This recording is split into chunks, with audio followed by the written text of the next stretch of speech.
Good morning students. आज हिंदी की कक्षा में हम व्याकरण से पाठ नंबर 2 के बारे में पढ़ेंगे।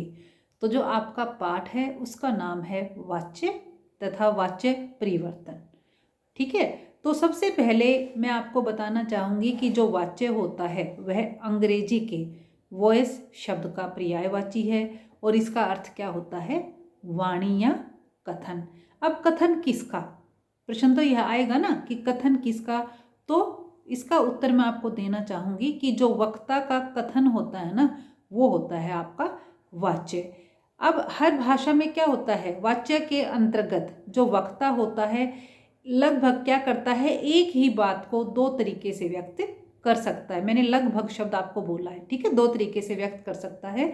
तो इस बात को मैं अब हिंदी और अंग्रेजी के दो वाक्यों के माध्यम से स्पष्ट करना चाहूँगी। जैसे पहला वाक्य देखिए, लड़की ने खाना खाया, ये मैंने हिंदी में बोला। अब इसकी इंग्लिश देखिए, the girl ate food, second form हमने यहाँ ले ली। फिर दूसरा वाक्य मैंने बोला, लड़की के द्वारा खाना खाया गया। अब इसकी इंग्लिश हो जाएगी, food was eaten by the girl. ठीक है, तो ये दो वाक्य मैंने आपको बोले, आप इनको अब ध्यान में रखना है। मैं मानती हूँ कि जो दोनों भाषाओं के दोनों वाक्यों का अर्थ क्या है, एक ही है, लेकिन फिर भी दोनों में के अर्थ में थोड़ा सा अंतर है। वाक्य में क्या है, जो पहला वाक्य है आपका, लड़की कौन है यहाँ पर, कर्ता है, तो खाना उस क्या है कि लड़की कर्ता के खाना खाए जाने के कार्य को वक्ता द्वारा प्रधानता दी गई है। लेकिन सेकंड वाक्य में क्या है, उसके कार्य को, जो उसने कार्य किया था ना, उसको नकार दिया गया, नेगेटिव कर दिया गया। तो नकारने से यहाँ तात्पर्य है कि यह दिखाना मानो खाना खाए जाने की क्रिया में लड़की की कोई भूमिका ही नहीं रही। तो इस तरह के जो वाक्य होते हैं ना, तो उनको हम अकृत्रिवाच्य भी कह देते हैं।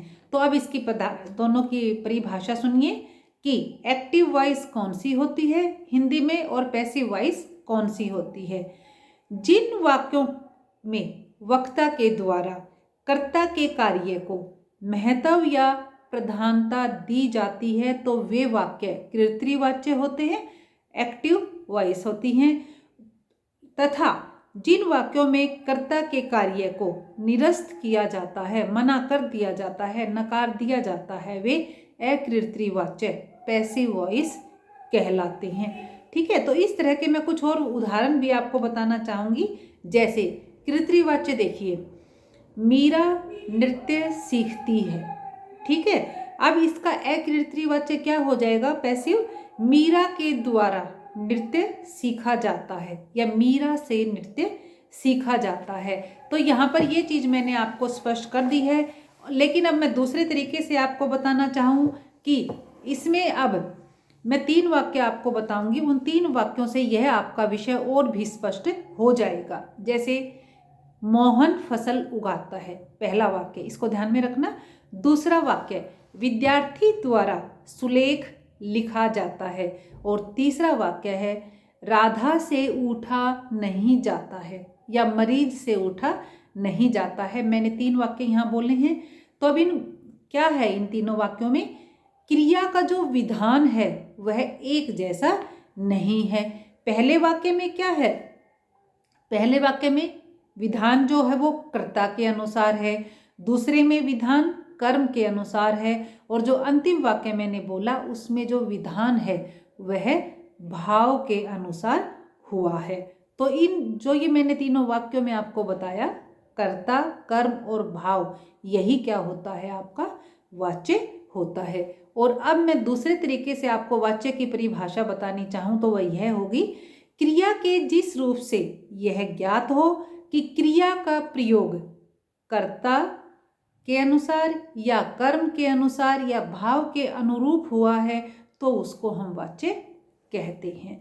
तो यहाँ आपका यह स्पष्ट हो जाता है कि वाच्य किसे कहते हैं, एक्टिव क्या होते हैं, पैसिव क्या होते हैं। एक्टिव को कृत्रिवाच्य और पैसिव को अकृत्रिवाच्य बोलते हैं। अब फिर बारी आती है वाच्य के भेदों की। वाच्य के 3 भेद होते हैं, कृत्रिवाच्य, कर्मवाच्य, भाववाच्य। तो सबसे पहले आपका आता है कृतवाच्य। जिन वाक्यों में कर्ता की प्रधानता होती है और जो क्रिया का विधान होता है वह लिंग वचन के अनुसार बदल जाता है तो उसे अकृतवाच्य कहते हैं। तो यहाँ पर आपकी बात आ जाती है विकारी और अविकारी शब्दों की भी। ठीक है, तो विकारी शब्द क्या होते हैं? जिनमें परिवर्तन हो जाए। अविकारी जिनमें परिवर्तन न हो, जिनमें विकार न आए, इनको अव्यय भी कहते हैं। विकारी शब्द कौन कौन से होते हैं? लिंग, वचन, विशेषण और क्रिया। ये क्या होते हैं? ये बदल जाते हैं। उसके बाद आपका आता है, मैं इसके दो उदाहरण आपको बताना चाहूंगी। जैसे चिड़िया दाना चुग रही है। ठीक है, तो ये क्या है? आपका कृतवाच्य है। सूरज चमक रहा है, तो इसमें क्या है? कर्ता की प्रधानता है, तो यह कृतवाच्य है। फिर एक और देखिए, अब जो कृतवाच्य है इनमें क्या होता है? अकर्मक और सकर्मक दोनों प्रकार की क्रियाओं का प्रयोग किया जाता है। अकर्मक और सकर्मक, अकर्मक कर्म के बिना, सकर्मक कर्म सहित। ठीक है, तो और इनमें क्या होता है? क्रिया का प्रयोग हमेशा कर्म के कर्ता के अनुरूप किया जाता है। जो क्रिया का प्रयोग होता है वह कर्ता के अनुरूप होता है। ठीक है, और एक इसमें क्या होता है? कृतवाच्य में कर्ता प्रधान होता है और जो उसका कर्म होता है वह गौण होता है।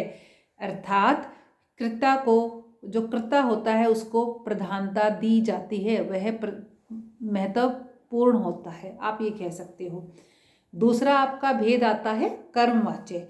जिन वाक्यों में कर्म की प्रधानता होती है और क्रिया का विधान कर्म के लिंग वचन के अनुसार होता है उसे कर्मवाच्य कहते हैं। अब वाक्य देखिए, मोहन के द्वारा रोटियां खाई जाती हैं, या किसान के द्वारा फसल काटी जाती है। से के द्वारा मैंने आपको बोला है, तो ये आपका क्या बन जाएगा? कर्मवाच्य। कर्मवाच्य में हमेशा क्या होता है? केवल सकर्मक क्रिया का प्रयोग किया जाता है। इन वाक्यों में क्या होता है? क्रिया का विधान वाक्य के कर्म के अनुसार होता है। ठीक है, अब कर्मवाच्य में क्या होता है? कर्म की प्रधानता होती है और जो कर्ता होता है वह गौण हो जाता है। ठीक है, इसमें कई बार क्या होता है? कर्ता का लोप भी हो जाता है। और ऐसों में क्या होता है? ये वाक्य कर्म से शुरू होते हैं और जैसे इनकी क्रिया के साथ क्या होता है? मुख्य रूप से जो जा यानी कि गो, जा क्रिया का भूतकालिक रूप, जैसे गया है, गई है, गए हैं आदि का प्रयोग हो जाता है और इनको देखकर ही हम कर्मवाच्य की पहचान कर पाते हैं। जैसे एक उदाहरण देखिए, पत्र भेज दिया गया। ठीक है, तो किसके द्वारा? मेरे द्वारा। यहाँ पर क्या है? कर्ता का लोप हो चुका है, यानी कि वो है ही नहीं। स्वेटर बुन दिया गया है, अब किसी ने तो बुना ही होगा ना, तो कोई नाम भी हो सकता है, माँ भी हो सकती है, बहन भी हो सकती है, तो आ जाएगा या मेरे द्वारा स्वेटर बुन दिया गया है, या कोई नाम भी आप इसमें लिख सकते हो। तो यहाँ पर क्या है? कर्ता का लोप हो चुका है। ये कुछ एग्जाम्पल मैंने आपको यहाँ पर दिए हैं। फिर मैं आपको बताना चाहूंगी कि कर्मवाच्य के प्रयोग स्थल कौन कौन से होते हैं। जैसे एक तो कोई काम अचानक हो जाए, जैसे पत्रिका फट गई, तो ये काम अचानक हो गया। दूसरा, जो कर्ता है वो कोई सरकारी संस्था हो, जैसे योजनाएं बनाई जा रही हैं, तो यहाँ पर न्यायालय आदि के आदेश देते समय भी हम इनका प्रयोग करते हैं। और कई बार असमर्थता यानी कि काम को नहीं करना, तो उस समय भी इसका उल्लेख कर दिया जाता है, जैसे मुझसे झूठ नहीं बोला जाता, तो यहाँ पर क्या होता है? हम कर्मवाच्य का प्रयोग करते हैं। अब कर्मवाच्य की पहचान क्या होती है? तो इसमें क्या होता है? कर्मवाच्य में अधिकतर, या मैं बोलूँगी प्राय, कर्ता के बाद से और के द्वारा या द्वारा, तीन शब्दों में मैंने बोले हैं, से, के द्वारा या खाली द्वारा का प्रयोग होता है। जैसे उदाहरण देखिए, बच्चे से फल नहीं खाया गया। ठीक है, तो कर्ता प्लस इसमें से आ गया। दूसरा मैं बोलूँगी, मोहन के द्वारा चित्र बनाया गया, तो इसमें कर्ता प्लस के द्वारा आ गया। और तीसरा देखिए, शिक्षक द्वारा सवाल सोल्व करवाए गए या हल करवाए गए, तो इसमें क्या आ जाएगा, कर्ता और द्वारा। ठीक है, शिक्षक द्वारा, तो इसका यही हो जाता है। तो ये मैंने आपको बताई है कर्मवाच्य की पहचान। और इसमें आप जब आप बार बार इनको पढ़ेंगे तो आप इनको अच्छे से कर सकते हैं। फिर आपका आ जाता है भाववाच्य। एक दो मैं और भी बताना चाहूँगी इसमें कि क्रिया में क्या होते हैं, एक से अधिक पद होते हैं, जाना या जाके विभिन्न रूपों का प्रयोग होता है, और जो वाक्य का उद्देश्य होता है वो क्या होता है, कर्म होता है। तो ये इतनी चीज़ों के द्वारा आप इजीली पहचान पाते हो कि कर्म वाच्य है या कौन सा वाच्य है, और इसका वाच्य परिवर्तन भी आप आसानी से कर सकते हैं। तीसरा आपका आता है जो भेद है वह है भाववाच्य। जिन वाक्यों में कर्ता और कर्म दोनों ही गौण तथा भाव की प्रमुखता हो और क्रिया का विधान भाव के अनुसार होता है उसे भाववाच्य कहते हैं। और सिंपली आप क्या कहते हो कि भाव को प्रमुखता दी जाती है, तो यही इसकी आप पहचान मान लेते हैं। जैसे उदाहरण देखिए, बूढ़े से चला नहीं जाता, मरीज से उठा नहीं जाता, रोहन से रोया नहीं जाता। तो ये वाक्य क्या आ गए, यहाँ भाव आ गए, तो ये भाववाच्य के उदाहरण हैं। अब इनकी पहचान कैसे करोगे या इनकी क्या विशेषताएं होती हैं वो देखिए। भाववाच्य में क्या होता है, हमेशा अकर्मक क्रिया का प्रयोग होता है।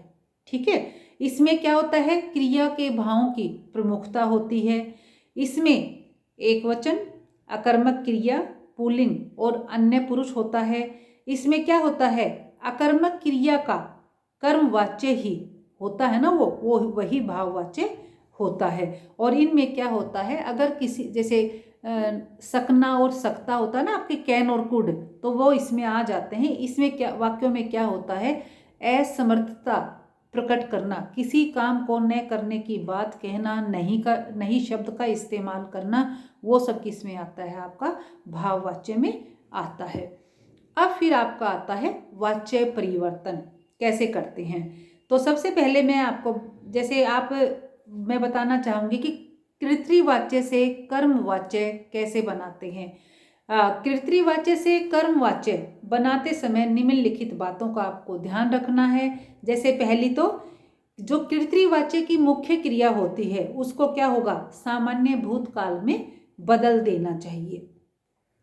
फिर कर्ता के साथ से या के द्वारा या द्वारा, जो 3 शब्द मैंने पहले भी बताए हैं, वो आपको जोड़ देने चाहिए।